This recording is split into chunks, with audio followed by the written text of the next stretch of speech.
السلام عليكم ورحمة الله وبركاته. الحمد لله نحمده ونصلي على رسوله الكريم. أما بعد فقد قال الله تعالى في كلامه المجيد وفرقانه الحميد. أعوذ بالله من الشيطان الرجيم.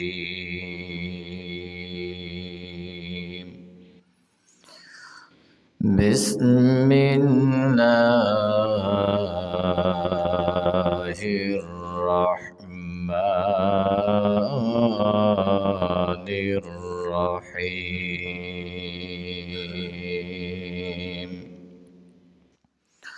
يا أيها الذين آمنوا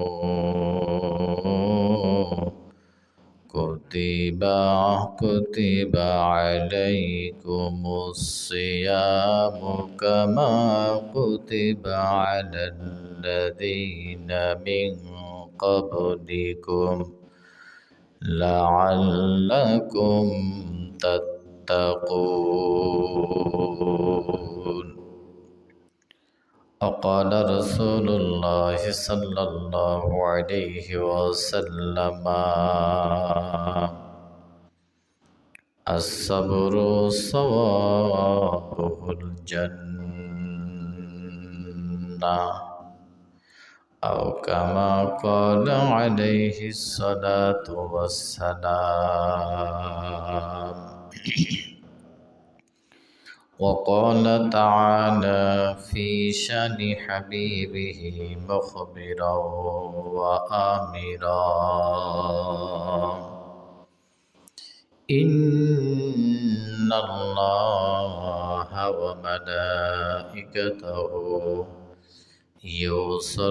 يصلون على النبي يا أيها الذين آمنوا صلوا عليه وسلموا تسليما. اللهم صل على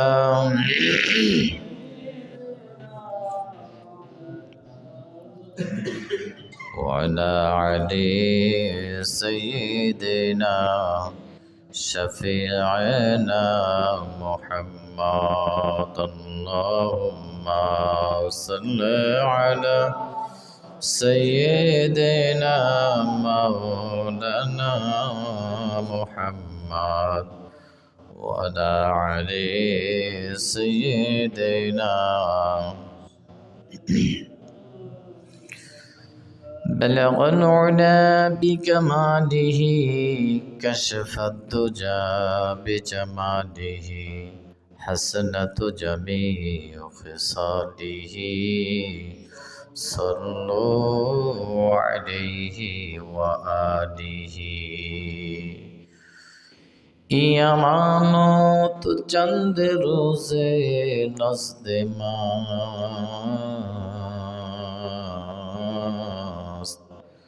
در حقیقت مالک هر شی خدا است. بلغ العلا بکماله کشف الدجى بجماله حسنة جميع خصاله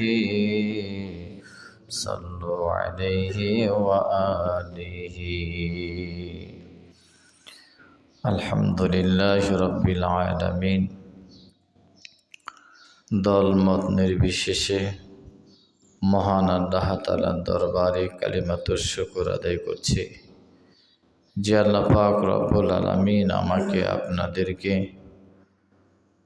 আল্লাহ তাআলার মেহমান করে, নবীর উম্মত করে এই জমিনের ফসল মনে করে মহান আল্লাহ তাআলা আমাদেরকে মঞ্জুরি দিয়ে ভালোবেসে মহাব্বত করে জিন্দা রেখেছেন, ভালো রেখেছেন।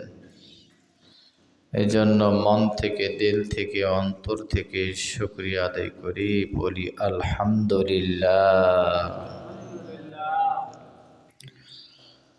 যার শাফায়াত ছাড়া একটা লোকও জান্নাতে যেতে পারবে না, সেই নবীর উম্মত যতটুকু দরকার ততটুকু পারি না। যৎকিঞ্চিৎ সম্ভব এ জায়গা থেকে হাজার হাজার কিলোমিটার দূরে মদিনার সবুজ গম্বুজের নিচে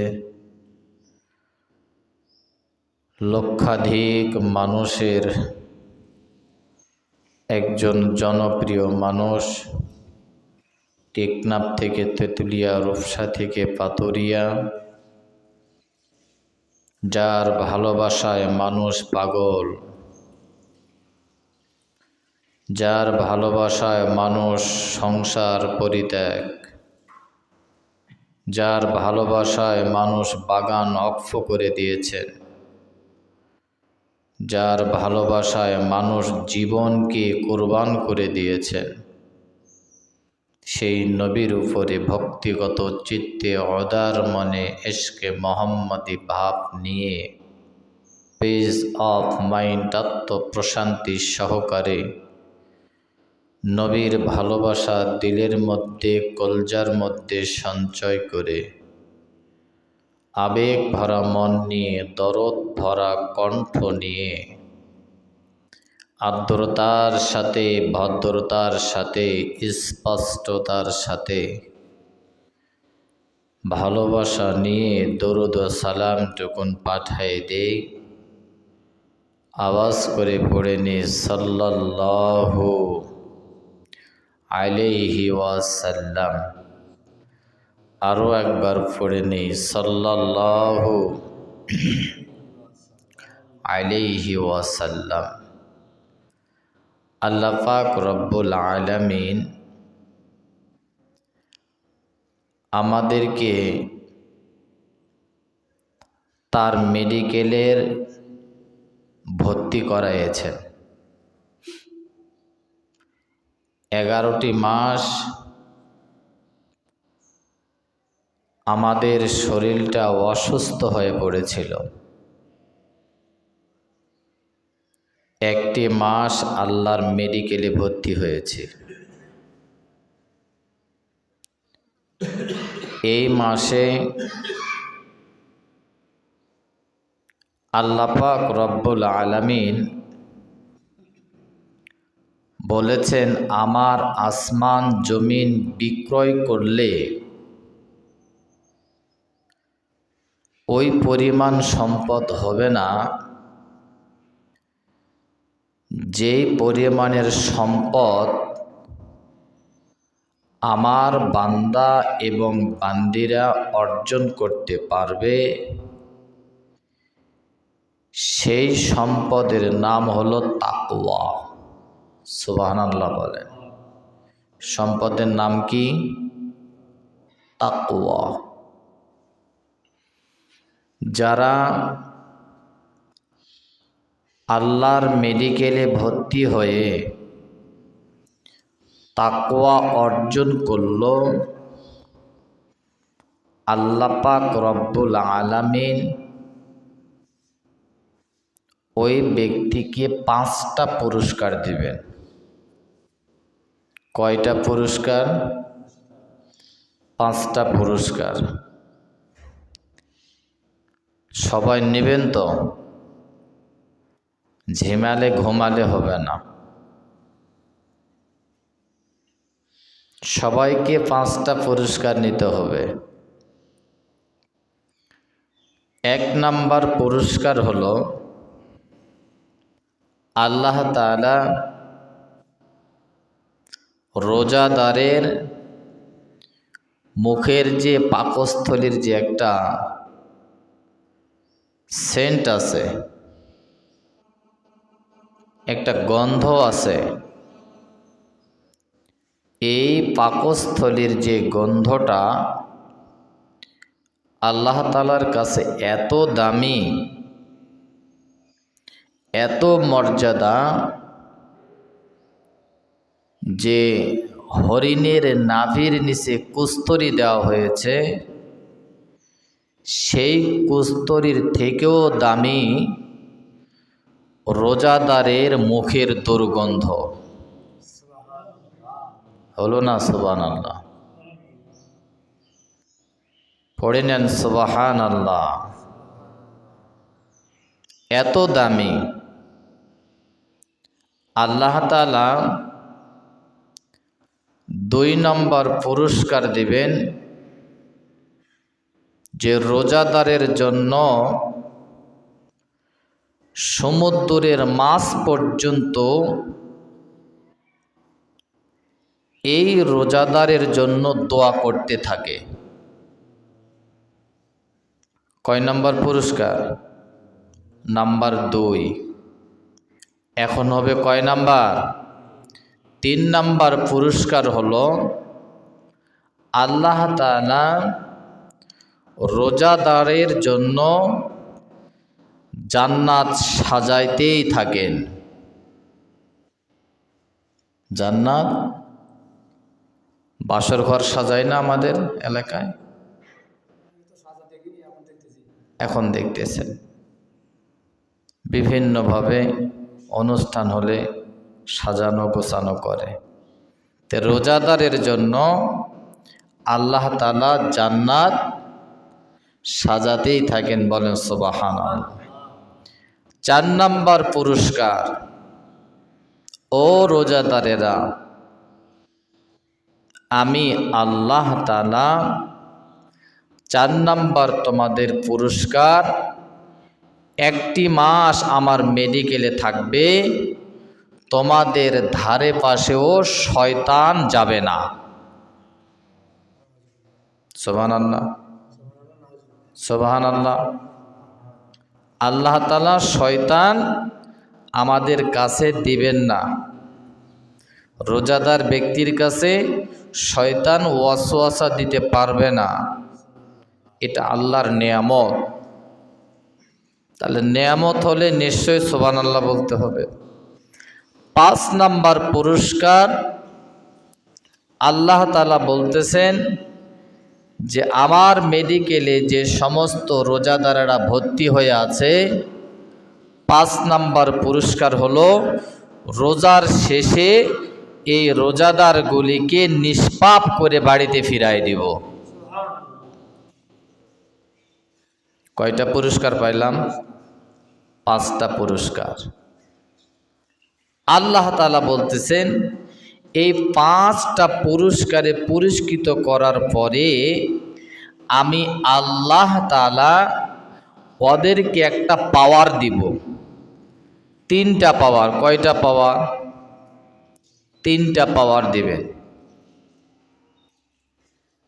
পাওয়ার না থাকলে তো এখন আপনি এয়ারগান নিয়ে আসছেন, এয়ারগানের স্প্রিং খারাপ, পাখি মারতে গেছেন,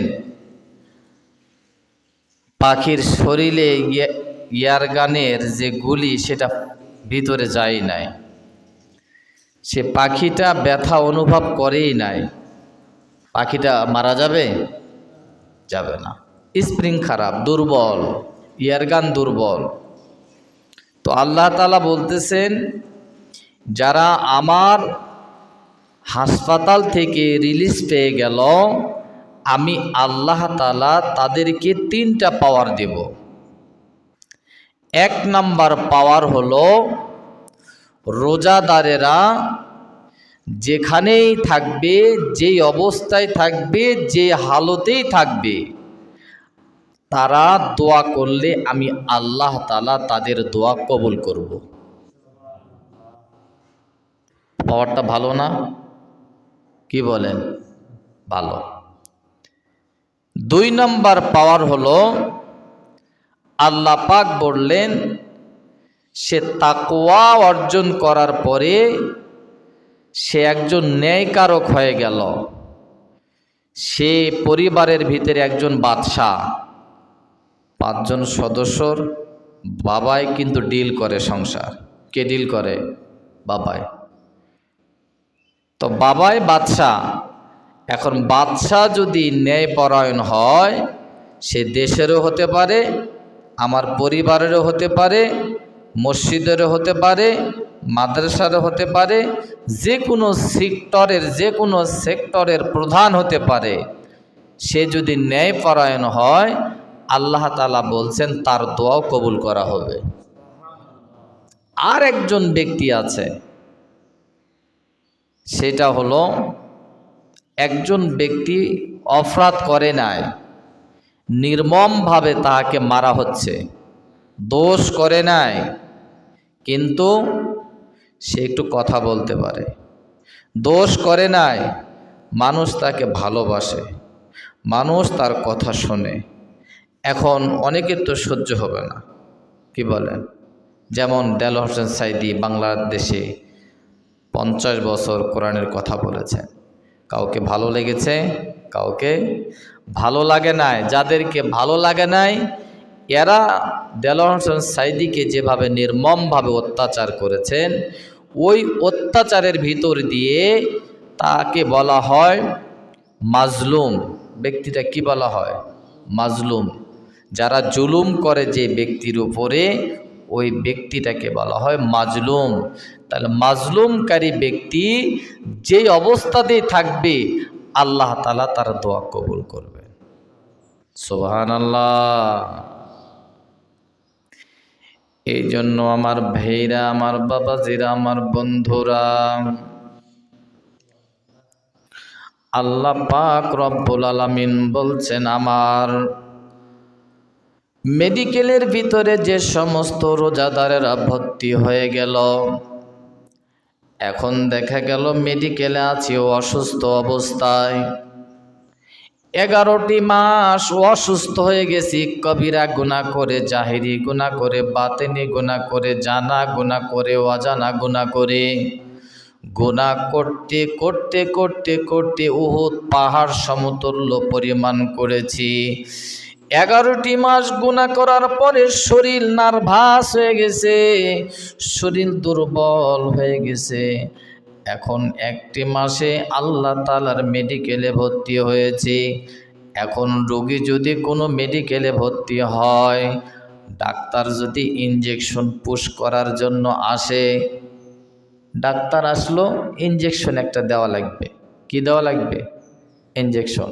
এখন রোগী যদি বলে যে ভাই আমি ইনজেকশনের ব্যথা সহ্য করতে পারবো না, সুস্থ হবে? আরও বেশি করে দুর্বল হয়ে যাবে।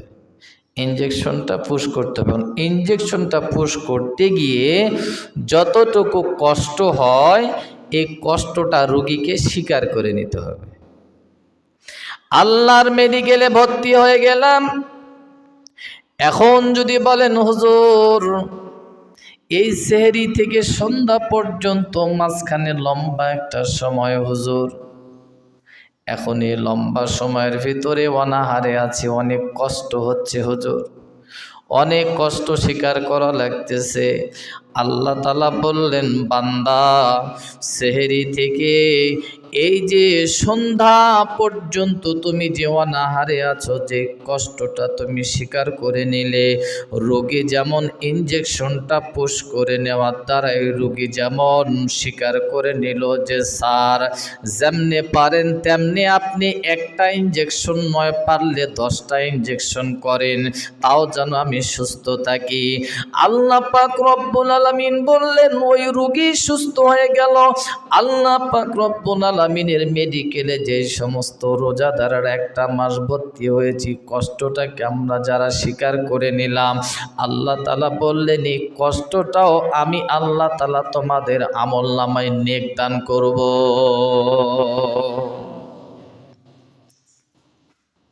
কি দান করবেন? নেকি দিবেন। আল্লাহর নবীজি বলেছেন, মদিনাওয়ালা বলেন আসসাবরু সাওয়াবুল জান্নাহ।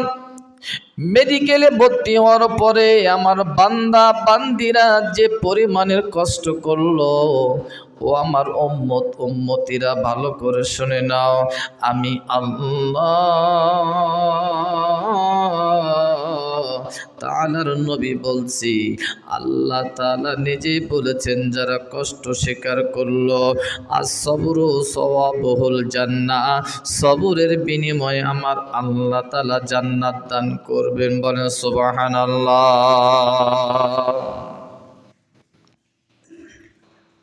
একজন ব্যক্তি বয়ানের মাধ্যমে শুনেছেন যে রোজাদারের দোয়া কবুল হয়ে যায়, যেটা প্রথমেই বলে আসলাম। এখন উনি দোয়া করতেছেন, আয় আল্লাহ আপনি রোজাদারের দোয়া বিফলে দেন না, কবুল করেন। একজন সোয়ালকারী একজনের কাছে চাইতে গেছেন। তো যার কাছে গেছেন ওই মালিক কাগজের মধ্যে লিখে দিয়েছেন যে আপনি এই চিরকুঠিটা বড় একটা মুদির দোকানে জমা দিয়ে দিবেন। আর চিরকুটির মধ্যে লেখা আছে যে আপনি যতদিন বেঁচে থাকবেন যা কিছু প্রয়োজন আপনি ওই মুদি দোকান থেকে নিয়ে আসবেন আর খাবেন, মাস শেষে আমি বিল দিব। সুবহানাল্লাহ বলবেন না? টাকা দেয় নাই, কি দিছে? একটা কাগজে লেখাই দিছে। এখন ওই লোকটা তো মূর্খ মানুষ, আমি চাইলাম টাকা আর আমাকে দিল কাগজের একটা চিরকুটি। এই মূর্খ লোকটি আস্তে আস্তে করে ওই লোকটার জন্য কেমন যেন একটা রাগ হয়ে গেলেন, লোকটার উপরে কেমন যেন গোসা হয়ে গেলেন। এই পথিক চিন্তা করলেন আমাকে যদি 10টা টাকা দিত তাহলে তো আমি খুশিতে আত্মহারা হতাম, আমি কাগজটা নিয়ে কি করব? 10 টাকা বড় না কাগজটা বড়? 10 টাকা তো একদিন যাবে আর কাগজটা সারা জীবনের জন্য। আল্লাহ পাক রব্বুল আলামিন বলেন, বান্দা আমার কাছে চাই আমি যেন সুন্দর করে একটা বাড়ি তৈরি করতে পারি। বান্দা আমার কাছে চায়, আল্লাহ আমাকে একটা গাড়ি দাও, আমাকে একটা বাড়ি দাও, আমাকে সম্পদ দাও। বান্দা আল্লাহর কাছে চায়, চায় না? ভালো চায় না, না খারাপ চায়? ভালো কিছু চাই আল্লাহর কাছে। আল্লাহ পাক রব্বুল আলামিন এই বান্দাটা মূর্খ হওয়ার কারণে যাই হোক ওনাকে ওই দোকানের কাছে যাইতে বলছে। আল্লাহর বান্দা পথিক দোকানে যায়, মুদিখানার দোকানে কাগজটা প্লেস করেছে। এখন দোকানদার বলেছেন যে চাচা আপনি কার কাছ থেকে কাগজটা নিয়ে আসছেন?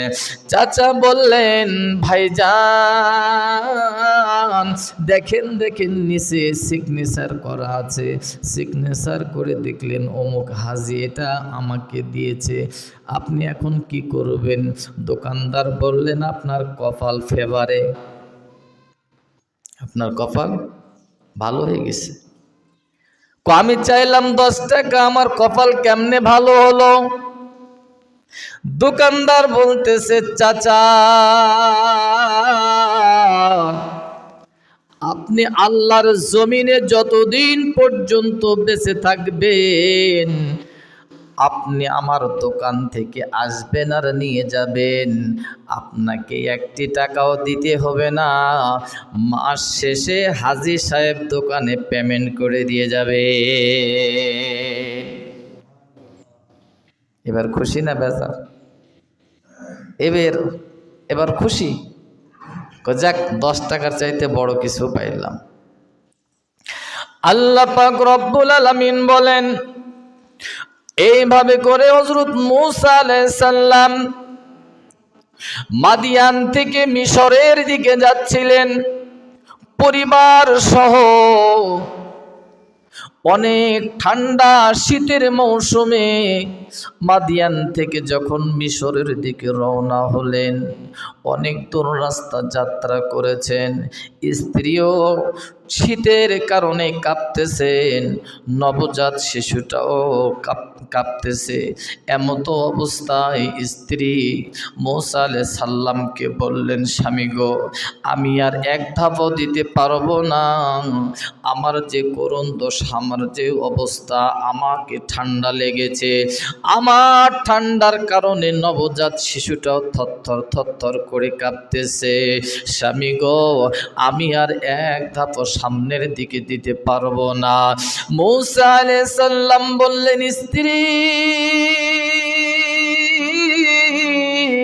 একটু তুমি এখানে ধৈর্য ধরো, বসো, আমি দেখতেছি ওই যে উপত্যকার উপরে কেমন যেন একটা আলো দেখা যাচ্ছে, আমি সেই দিকে যাই দেখি, হয়তো বা ওইটা আলোই হইতে পারবে, আলোটা নিয়ে আসলে তোমরা সবাই মিলে ওইটার মধ্যে তাপ দিয়ে শরীরটা একটু গরম করে নিবে। মূসা আলাইহিস সালাম উপত্যকার মধ্যে রওনা হলেন, বিবিকে রেখে, সন্তানকে রেখে। ঘুটঘুটা অমাবস্যার রাতের মতো অন্ধকার রাত, ঠান্ডার সময় মূসা আলাইহিস সালাম যখন রওনা হয়ে গেলেন, ওই জায়গার মধ্যে যায় আল্লাহর কুদরতি ভাবে ওই উপত্যকার লাইট থেকে আল্লাহ পাক রব্বুল আলামিন মানুষের ভাষায় মূসাকে বললেন, মূসা রে, এইটা আগুন না, এইটা হলো আমি আল্লাহ, আমার নূরের তাজাল্লি। বলেন সুবহানাল্লাহ। ওই 10 টাকার মতোই আগুন নিতে গেল, যায় নূর পেয়ে গেল আল্লাহর, কপাল ফিরে গেল না। চাইলাম একটা গাড়ি, হয়ে গেল 10টা। কয়টা? আল্লাহর কাছে চাইলাম কয়টা? একটা। বাড়ি চাইলাম একটা। জাপানেও বাড়ি বাংলাদেশের লোকের, আমেরিকায়ও বাড়ি বাংলাদেশের লোকের, কুয়েতে বাড়ি বাংলাদেশের লোকের। ওর তো বাংলাদেশে এটা হলেই হতো, কিন্তু 3 রাষ্ট্রের ভিতরে 3টা বাড়ি চাইলো আল্লাহর কাছে, একটা বাড়ি 3 রাষ্ট্রের মধ্যে দিয়ে দিলে। মূসা আলাইহিস সালামকে বললেন, পয়গম্বর, এইটা কোনো আলো না, এইটা কোনো উজ্জ্বলতা না, এইটা হলো আমি আল্লাহ তাআলা, আমার নূর। আল্লাহ পাক রব্বুল আলামিনের পয়গম্বরকে যখন বলা হলো, আল্লাহর পয়গম্বরকে বলা হলো, পয়গম্বর, তোমার পায়ের পাদুকাগুলি খোলেন, তোমার পায়ের জুতাগুলি খোলেন, এটা হলো পবিত্র উপত্যকা, পবিত্র উপত্যকার মধ্যে আপনি প্রবেশ করেন। মূসা আলাইহিস সালাম সেখানে সেই উপত্যকার মধ্যে খালি পায়ে যখন প্রবেশ করলেন, আল্লাহ পাক রব্বুল আলামিন নবুয়ত দান করলেন। আল্লাহ তাআলা মূসা আলাইহিস সালামকে একটা মুআজিজা দান করলেন। বলেন সুবহানাল্লাহ। স্যাম্পল আগুন নিতে গেছেন, সেখানে আল্লাহর নূর পেয়ে গেলেন, একটা মুআজিজা পেয়ে গেলেন। মুআজিজা কি? লাঠি ফেলে দিলে সাফ হয়ে যায়। কি হয়ে যায়? সাফ হয়ে যায় অটোমেটিক। তাহলে স্যাম্পল একটা আগুন নিতে যায়, পেয়ে গেলেন কয়টা? 2টা নিয়ামত পেয়ে গেলেন। এই ভদ্রলোক চাইলেন 10 টাকা, আল্লাহ তাআলা সারা জীবনের খোরাক ব্যবস্থা করে দিলেন। সুবহানাল্লাহ বলবেন না? মাওলানা মুহাম্মদ ইসহাক রহমাতুল্লাহি আলাইহি, থানবী রহমাতুল্লাহি আলাইহির উস্তাদ মাওলানা মুহাম্মদ ইসহাক রহমাতুল্লাহি আলাইহি রাতের গভীরে ঘুমের ঘরে স্বপ্নে দেখতেছেন, উনি আমার ভাইরা কি সুন্দর একটা, আমার ভাইরা সাদা বর্ণের একটা বিল্ডিং, দুধের থেকেও বেশি সাদা। আমার ভাইরা, আমার বন্ধুরা, চতুর্দিকে মাওলানা মুহাম্মদ ইসহাক রহমাতুল্লাহি আলাইহি চতুর্দিকে ঘোরাঘুরি করতে করতে এক কোণার মধ্যে চলে আসলেন। আমার ভাইরা, ওই ঘরের যারা রক্ষণাবেক্ষণ করেন তাদেরকে জিজ্ঞাসাবাদ করলেন, নাইট গার্ডগুলিকে জিজ্ঞাসাবাদ করলেন, আপনারা এই ঘরটা কি করেন? তারা বললেন, আমরা দেখভাল করি, দেখাশোনা করি। মাওলানা মোহাম্মদ ইসহাক রহমাতুল্লাহি আলাইহি বললেন, আমি চতুর্দিকে বাউন্ডারি ঘুরলাম, কিন্তু এই কোণার মধ্যে আসে দেখি আল্লাহ পাক রব্বুল আলামিন এই জান্নাতের এই ঘরের এক কোণার ভিতরে লাইট নেই, কেন অন্ধকার হয়ে আছে। তখন তারা ওই ঘরটা পাহারা রক্ষীরা তারা বললেন, হুজুর আপনি কোথা থেকে আসছেন, কোন জায়গা থেকে আসছেন, আপনাকে আমরা চিনি না।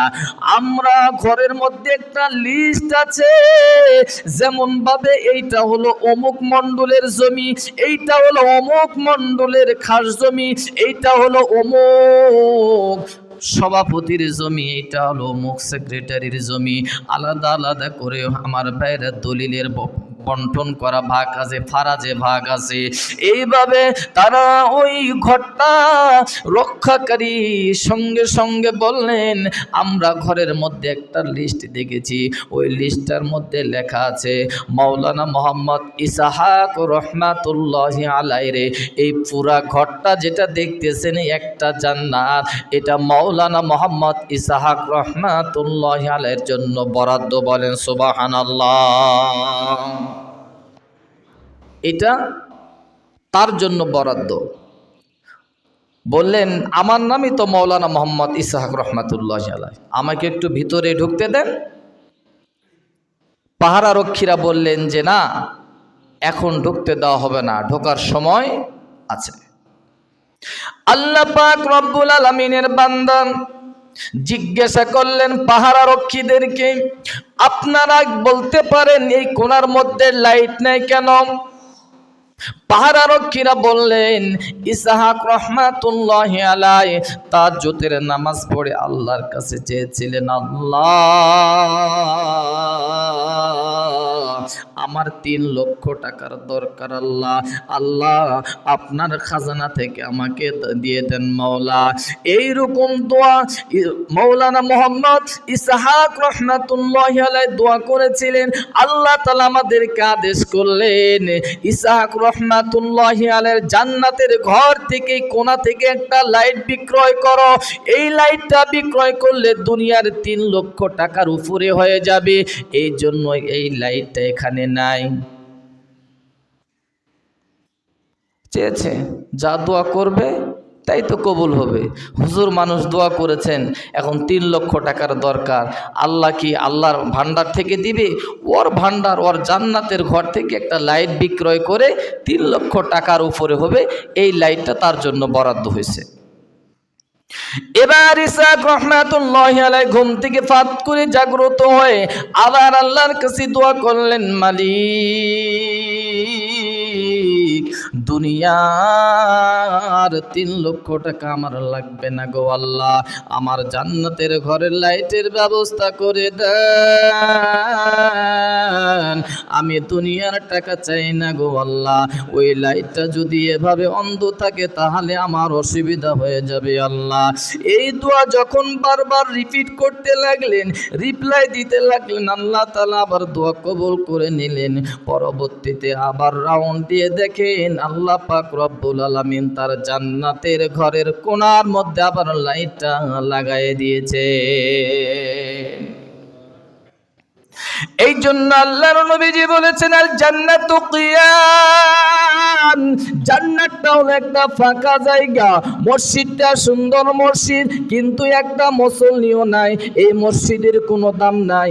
আপনি একটা বিজনেস করেন, আমার ভাইরা আপনার দোকানে কোনো গ্যালারি নাই, মালপত্র নাই, কিছুই নাই, ওই দোকানের কোনো দাম নাই। এ যুবক, আপনি 5 বিঘা মালিকের সম্পত্তি, কিন্তু কোনো ফসলাদি লাগান না, ওই জমির কোনো দাম নাই। আল্লাহর নবীজি বলেছেন আল জান্নাতু কিয়ান, জান্নাতটা হলো ফাঁকা জায়গা। ওই ফাঁকা জায়গাতে আপনাকে যেতে হবে, কিন্তু ওই ফাঁকা জায়গাটা ভরাট করবেন কোন সময়? আমার ভাইয়েরা, আমার বন্ধুরা, আমার বাবাজিরা, ভরতে হবে দুনিয়ায়। আপনি যদি একবার সুবহানাল্লাহ পড়েন, আলহামদুলিল্লাহ পড়েন, আল্লাহু আকবার পড়েন, 5 ওয়াক্ত নামাজ পড়েন, জিকির আজকার করেন, হর হালতে নবীকে স্মরণ করেন, হর হালতে আল্লাহকে স্মরণ করেন, আল্লাহ পাক রব্বুল আলামিন বলেছেন এভাবে করে আস্তে আস্তে আস্তে আস্তে করে ওই ব্যক্তির যে জান্নাত বরাদ্দ, ওই ফাঁকা জায়গাটা নেকিয়ে ভরপুর হয়ে যাবে। বলেন সুবহানাল্লাহ। ফাঁকা রাখবেন না ভরাবেন? শুধু জুমার দিনই মুসল্লি পাওয়া যায়, বাকি সময় মুয়াজ্জিম সাহেব কই, ঘুমাইছেন নাকি? বাকি সময় কি মুসল্লি পাওয়া যায়? জুমার দিনে দেখি ভরে যায় মুসল্লি, বাকি সময় মুসল্লি পাওয়া যায় কম। তাহলে দেখা গেল আপনার জান্নাতটা ফাঁকায় থাকলো। বাবাজি, আমার ভাইয়ের, আমার বাবাজিরা, আপনাকে শ্বশুরে একটা বাইক দিয়ে দিল, কিন্তু বাজান আপনি যে বাইকটা চালায় নিয়ে আসবেন, বাইকে তেল নাই, মোবিল নাই, চলবে? বাইকে তেলও নাই, মোবিলও নাই, চালাতে পারবেন না। তার মানে তেলের, আমার ভাইরা, তেলের জায়গাটাও ফাঁকা, মোবিলের জায়গাটাও ফাঁকা। আপনাকে ওই বাইক দিয়ে কোনো ফায়দা হবে না, বরং আপনার ভেতরে আরো, আমার ভাইরা, রাগ চলে আসবে। কিন্তু ওই সময় রাগ করে কি করবেন? রাগ আপনার কোনো জায়গাতে লাগবে না। আল্লাহ নিজেই বলেছেন আল জান্নাতু কিয়ান, দুনিয়াতে আমি প্রচার প্রসার করে দিলাম, জান্নাতের ঘরটা হবে ফাঁকা। ওই জান্নাতের ঘরটা তোমাদেরকে সাজাইতে হবে, জান্নাতের ঘরটা তোমাদেরকে ইফতার দিয়ে সাজাইতে হবে, জান্নাতের ঘরটা তোমাদেরকে রোজা দিয়ে সাজাইতে হবে, জান্নাতের ঘরটা তোমাকে তাহাজ্জুদ দিয়ে সাজাইতে হবে, জান্নাতের ঘরটা তোমাদেরকে সেহরি দিয়ে সাজাইতে হবে, জান্নাতের ঘরটা তোমাদেরকে এই মাহে রমজান মাসে বেশি বেশি করে নেক আমল দিয়ে পূর্ণ করতে হবে। বল সুবহানাল্লাহ। এখন ফুল হয়ে গেছে। এখন অডিট করতে আসার পরে দেখা গেল যে রোগী সুস্থ। ঈদের নামাজের পরে আল্লাহ তাআলা রিলিজ দিয়ে দিবে। কি দিয়ে দিবেন? এখন রিলিজ দিয়ে দিল, চলে গেলেন। এখন রিলিজ পাওয়ার পরেই সুন্দর একটা লাল একটা প্যাকেট, আমার ভাইরা, ওই প্যাকেটের উপরে লেখা আছে, আমার বন্ধুগণ, কি সুন্দর একটা প্যাকেট, নাম তার হলো গোল্ডিপ। কি নাম? আর এটা কি ব্যঞ্জন নাকি? ব্যঞ্জন না ব্যঞ্জন? এই যে সবাই জানে। আমি মাঝে মাঝে একজনের কাছ থেকে কয়েলে, মানে কয়েল তো ধরাইতে হবে, তা আমি বললাম দেখি মুসল্লি করে কাছে কার কাছে গ্যাস লাইট আছে? কেউ আর ভয়েতে গ্যাস লাইট দেয় না, কেউ আর ভয়েতে গ্যাস লাইট বাইর করে না। আমি তো অবাক হয়ে গেলাম, আরে মুসল্লিদের কাছে গ্যাস লাইট তো থাকার কথা, তার মানে কি মাঝে মাঝে ওই যে খাইছে, ওটার নাম কি ভাই জানান না? কি নাম? বিড়ি। তো বিড়ি থাকলে তো গ্যাস লাইট থাকবেই। তা আমি না কায়দা কৌশলে বললাম দেখি ভাই মুসল্লি ভাইদের কাছে কার কাছে গ্যাস লাইট আছে একটু দেন, কয়েলটা ধরাতে হবে। কেউ আর ভয়েতে আমার কয়েল দিল না ভাই। যদি দেই তাহলে তো ধরা খাই যাম। কি যদি দেই তাহলেই তো আসামি হয়ে যাব। আমার ভাইয়ের, আমার বন্ধুরা, আজকের বয়ানটা এইটাই করলাম, জান্নাতের ঘরটা সাজাইতে হবে।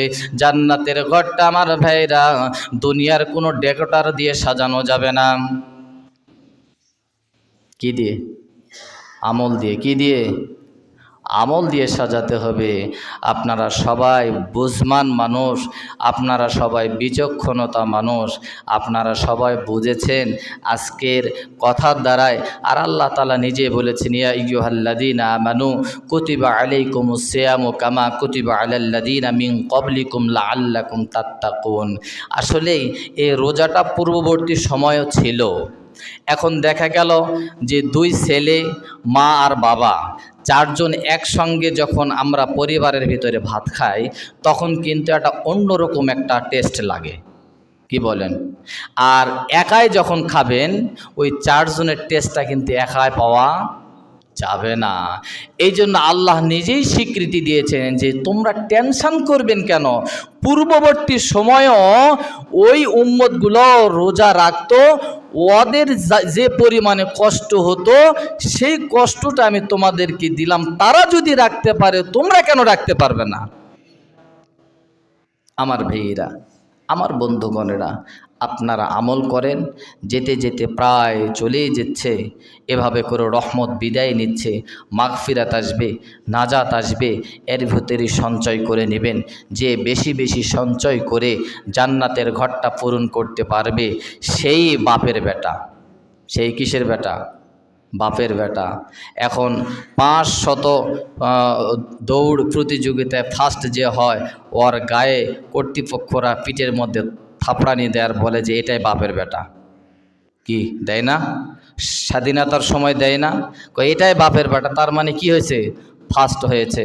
আপনারা ফার্স্ট হবেন, জান্নাতের ফাঁকা জায়গাটা পূরণ করবেন। আল্লাহ পাক রব্বুল আলামিন সেই অনুভূতি আর জ্ঞান সকলকে দান করুক, বলেন আমিন। ওমা আলাইনা ইল্লাল বালাগ।